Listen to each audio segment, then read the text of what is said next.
तो जो टॉपिक मैं डिस्कस करने वाला हूँ that is from osteology. What is osteology? Osteology क्या है हमें पता है। It is basically the science which deals the study of the bone, that is osteology. तो जो ऑस्टियोलॉजी का हमारा टॉपिक है that is classification of the bones. बहुत बेसिक चीज़ है और हमारा जो एनाटॉमी का सबसे जो पहले पढ़ाया जाता है वो यही टॉपिक पढ़ाया जाता है। तो क्लासिफिकेशन ऑफ द बोन में मोस्टली हम 3 तरह से क्लासीफाई करते हैं बोन का। जो सबसे पहला क्लासिफिकेशन होता है that is on the basis of the development, कि जो हमारी बोन्स की जो डेवलपमेंट हुई है वो कैसे हुई है, उसके बेसिस पे we can classify bone. Membranous classification, cartilaginous classification and membrano cartilaginous classification. तो हमारे बॉडी में जो बोन्स की डेवलपमेंट होती है पहले मेम्ब्रेन और फिर मेम्ब्रेन के बाद वो बोन में डेवलप हो जाती है। तो ऐसे बोन्स जैसे हमारे बोन्स ऑफ द फेस, जितनी भी फेशियल बोन्स है वो मेम्ब्रेनस क्लासिफिकेशन के अंदर आती है, यानी कि इन बोन्स की डेवलपमेंट जो हुई है पहले मेम्ब्रेन में और फाइनली वो डेवलप होकर बोन बन जाती है। दूसरा है कार्टिलेजियस बोन, यानी कि हमारी जो बोन की डेवलपमेंट होती है पहले कार्टिलेज के फॉर्म में होती है और फाइनली कार्टिलेज डेवलप होकर बोन बन जाती है। ऐसे बोन्स जो हैं हमारे बॉडी में ज़्यादातर हैं, जैसे कि हमारी bones of the upper limb, जो हमारी लिम्ब है अपर लिम्ब और lower limb, thoracic cage, vertebral column. तो ये जो सारी बोन्स हैं वो कार्टिलेज में पहले हुई थी डेवलप और फाइनली उसके बाद बोन्स में कन्वर्ट हो गई या डेवलप हो गई। तो इसको हम कहते हैं कार्टिलेजियस ओसिफिकेशन। और तीसरी तरह की बोन्स हमारी बॉडी में कुछ ऐसी होती है जो पार्शियली मेम्ब्रेन से डेवलप होती है और पार्शियली कार्टिलेज से डेवलप होती है, जिसके कुछ एग्जांपल हैं। जैसे एक निमोनिक है, निमोनिक के माध्यम से हमें ये बहुत दिनों तक याद रहता है, that is most C, MOST, most C. M for mandible which is a lower jaw, है ना। O for occipital, S for sphenoid bone, T for temporal, C for clavicle. So ये जो सारी 5 बोन्स हैं इन बोन्स के example हम बहुत अच्छे से याद कर सकते हैं with the help of a mnemonic, that is the most c, right. तो ये एक क्लासिफिकेशन है। जो दूसरा क्लासिफिकेशन होता है बोन का on the basis of the density of tissue के डेंसिटी के बेसिस पे हम करते हैं कॉम्पैक्ट बोन और स्पॉन्जी बोन, ठीक है। इसको हम डिस्कस नहीं करेंगे। और जो तीसरा क्लासिफिकेशन होता है that is on the base of the shape, on the base of the structure of bone, जो कि मोस्टली हम इस पे फोकस करते हैं। इसमें क्या होता है कि बोन की कैसी शेप है उसके हिसाब से बोन को हम क्लासीफाई कर सकते हैं। अगर बोन कोई हमें लंबी दिख रही है तो जाहिर सी बात है हम उसको लॉन्ग बोन बोलेंगे। अगर बोन कोई छोटी दिखेगी तो स्मॉल बोन बोलेंगे। अगर कोई बोन फ्लैट दिखेगी तो उसको फ्लैट बोन बोलेंगे। अगर कोई बोन हमें इरेगुलर शेप की दिखेगी तो उसको हम इरेगुलर बोन बोलते हैं। अगर हम एग्जाम्पल लें लॉन्ग बोन की, तो कौन कौन सी लॉन्ग बोन हो सकती है? जाहिर सी बात है कि हमारी जो अपर लिम्ब या लोअर लिम्ब में जो बड़ी बड़ी बोन है, जैसे हम यहाँ से देखेंगे humerus, radius, ulna, femur, tibia, fibula, तो ये जो बोन है वो दिखती लंबी है, तो जाहिर सी बात है हम उसको लॉन्ग बोन बोलेंगे। लॉन्ग बोन भी हम उसको कैसे कहेंगे कि ये लॉन्ग बोन है? इसमें 4 चीज़ें होनी चाहिए। क्या क्या चीज़ें होनी चाहिए? हमारी जो लॉन्ग बोन होती है उसके एंड को हम एपिफाइसिस बोलते हैं, सेंट्रल पार्ट को डायफाइसिस बोलते हैं। डायफाइसिस के अंदर जो कैविटी होती है in the centre, in the middle, उसको हम मेडुलरी कैविटी बोलते हैं। और वहाँ पे हैवर्सन सिस्टम भी होता है। तो अगर ये सारी चीज़ें, that is the epiphysis, diaphysis, medullary cavity and the haversian system, अगर सारी चीज़ें होंगी तो उसको हम लॉन्ग बोन बोलते हैं। लॉन्ग बोन की भी 3 सब टाइप्स हैं। कौन कौन सा? एक होता है typical long bone. Typical long bone ऐसी बोन है जो दिखती है टिपिकली कि लॉन्ग बोन है। जैसे मैंने एग्जांपल लिया आपका हमारे अपर लिम्ब का जो humerus, radius, ulna, femur, tibia, fibula, इनमें ये सारी चीज़ें मिलेगी तो हम उसको टिपिकल लॉन्ग बोन बोलेंगे। दूसरा लॉन्ग बोन होता है उसको हम बोलते हैं मिनिएचर लॉन्ग बोन। अब ये मिनिएचर लॉन्ग बोन क्या होता है? मिनिएचर लॉन्ग बोन ऐसे लॉन्ग बोन्स होते हैं जिसमें सिर्फ एक ही एपिफाइसिस होता है, ठीक है। नॉर्मली हमारी जो लॉन्ग बोन्स होती है उसमें 2 एपिफाइसिस होते हैं, एक एट द बेस, दूसरा एट द टॉप, है ना। किसी भी लॉन्ग बोन में एक हमारे लोअर एंड पे होता है, एक हमारे अपर एंड पे होता है। But we have certain bones in our body which is having only epiphysis. Either epiphysis is present at the base, either epiphysis is present at the top. As example, ये जो मेटाकार्पल्स हैं और जो phalanges हैं, ये metacarpal में सिर्फ एक ही एपिफाइसिस होता है। फर्स्ट मेटाकार्पल में the epiphysis is present at the base and in the remaining metacarpal the epiphysis are present at the top. Phalanges भी ऐसा ही है।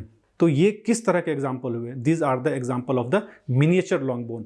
और सेम फुट में भी हमारे एग्जाम्पल्स क्या हो सकते हैं? एग्जाम्पल्स हो सकते हैं मेटाटार्सल के एंड फैलेंजेस के। और जो तीसरा लॉन्ग बोन होता है which is known as the modified long bone.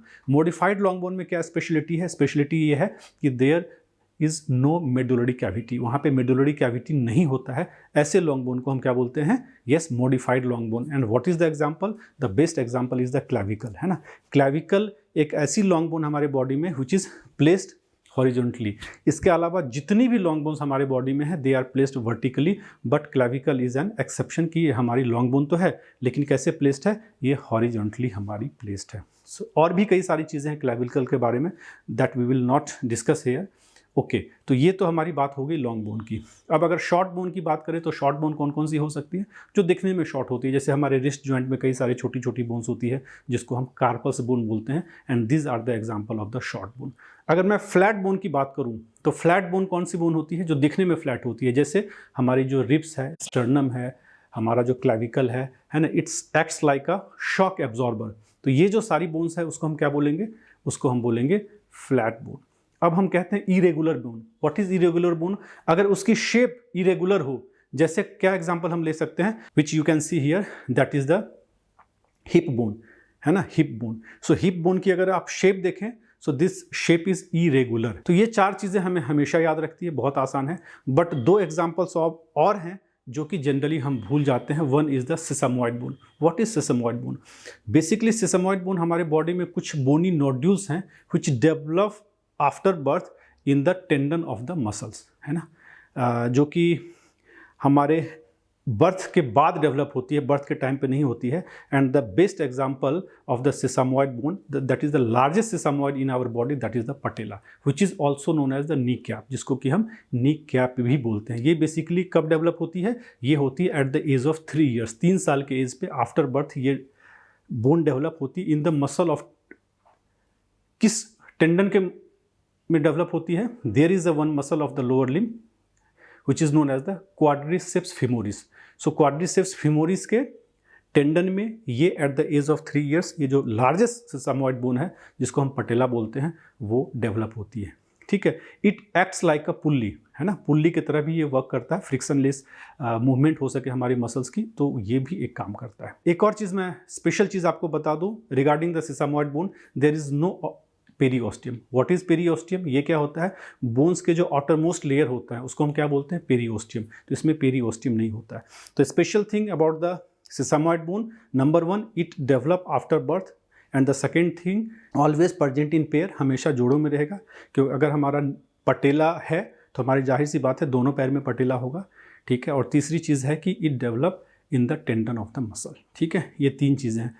दूसरा एग्जाम्पल क्या हो सकता है? हमने तो लोअर लिम्ब में एक एग्जाम्पल देख लिया, एक एग्जाम्पल्स हम हाथ में भी, हैंड में भी देख सकते हैं, है ना, which is known as the pisiform, pea shaped bone. मटर की शेप की तरह एक बोन होती है which develops at the age of between 9 to 12 years. 9 से 12 साल के एज में ये बोन डेवलप होती है, that is known as the pisiform, है ना। It is a carpal bone, ये हमारे कार्पल बोन्स हैं। ठीक है, तो ये 2 एग्जाम्पल हमें याद रखने हैं। और हाँ, अगर मसल्स के टेंडन में ये बोन डेवलप होती है तो किस मसल के टेंडन में डेवलप होती है? And that question has been asked in the FMG exam. बहुत पुराने टाइम पे एफएमजी एग्जाम में पूछा गया था सवाल। And the name of the muscle, there is a one muscle of the upper limb, उसको हम बोलते हैं फ्लेक्सर कार्पाई अल्नारिस। उस मसल के टेंडन में ये जो पीसीफॉर्म बोन है वो डेवलप होती है। जो सिसमॉइड बोन है, वो सिसमॉइड बोन बेसिकली, जो सिसमॉइड वर्ड है that comes from the Arabic, वहाँ से आया है, और it is a seed like structure, इसलिए हम उसको सिसमॉइड बोन बोलते हैं। एंड द लास्ट बोन, जो क्लासिफिकेशन में सबसे लास्ट बोन है, that is the pneumatic bone. वो भी हम अक्सर भूल जाते हैं। न्यूमैटिक बोन क्या है? We have certain bones in our body which is having the large air cavity, pores होते हैं, है ना। उससे होता क्या है? उससे क्या होता है कि उस बोन का जो वेट होता है बहुत लाइट हो जाता है, बहुत कम हो जाता है, राइट। सो हमारे बॉडी में कुछ स्कल में ऐसी बोन्स हैं, मैं आपको एग्जांपल बता दूंगा, which are the example of the pneumatic bone, जिसका कि एयर पोर्ट्स होने की वजह से, which is basically having the large air cavity and lined by an epithelium, और एपिथेलियम की एक लेयर हो जाती है, तो उससे क्या होता है? उसका जो वेट होता है काफ़ी कम हो जाता है। ठीक है, आप देखते होंगे कि birds can easily fly in the air, जो पक्षी होते हैं आराम से हवाओं में वो फ्लाई करते हैं। क्यों फ्लाई करते हैं? कि उनके बॉडी में जितनी सारी बोन्स होती है, all are the bones of pneumatic bone, right. So उससे क्या होता है, उसकी जो बॉडी का जो वज़न होता है काफ़ी लाइट होता है, हो जाता है। उसके वजह से they can easily comfortably fly in the air, ठीक है। ऐसे ही हमारे स्कल में कुछ बोन्स होती है जिससे क्या होता है, लाइट वेट होने की वजह से we can move very comfortably, जो हमारा हेड का जो मूवमेंट होता है बहुत कंफर्टेबल हो जाता है। तो बर्ड्स में और ह्यूमन में क्या फ़र्क है? हमारे बर्ड्स में जो पूरी बॉडी में उनका जो बोन होता है, उनका सारा न्यूमेटिक बोन होता है, बट उनके स्कल में नॉर्मल बोन होता है। बट इन द ह्यूमन में क्या होता है, जस्ट इसका उल्टा होता है। जो हमारे पूरे बॉडी में नॉर्मल बोन्स होती है, but in case of the skull we have the pneumatic bone, ठीक है। तो एक तो सबसे बड़ा उसका रीज़न है कि उसका बोन का जो वेट है वो लाइट हो जाता है। दूसरा क्या है, it also resonance the voice को भी रेजोनेंस करता है, रीजेनरेट करता है, उसमें भी काफ़ी हेल्प करता है उसको, ठीक है। What could be the example, क्या क्या एग्जाम्पल हो सकते हैं? उसके 5 एग्जाम्पल्स हम बहुत अच्छे से याद कर सकते हैं with the help of a mnemonic. एक निमोनिक के माध्यम से बहुत अच्छे से इसको हम रिमेंबर कर सकते हैं। And the mnemonic is famous tea, famous चाय, FEMS, फेमस टी फॉर चाय। तो फेमस टी के निमोनिक से हम आराम से याद कर सकते हैं famous, F for frontal bone, है ना। एक तो ये एग्जाम्पल होगा। E for ethmoid, M for maxilla, जो हमारा ऊपर का जॉ बनाता है, S for sphenoid, and T for temporal. अभी जो टेम्पोरल बोन है, the entire temporal bone is not an example of the pneumatic bone. Only one part of the temporal bone, which is known as the mastoid process of the temporal bone, that we can feel behind the ear. Year के पीछे जो ये बहुत dominant सा bone है, एक projection है, that is the mastoid process of the temporal bone, right? तो ये जो 5 है ये स्कल में हमारा होता है, and these 5 are example of the pneumatic bone. Once again I am repeating famous चाय, F for frontal, E for ethmoid, M for maxilla, S for sphenoid, and T for temporal. But remember, not the entire temporal, only the mastoid process of the temporal bone. So this is the very basic thing about the classification of the bone.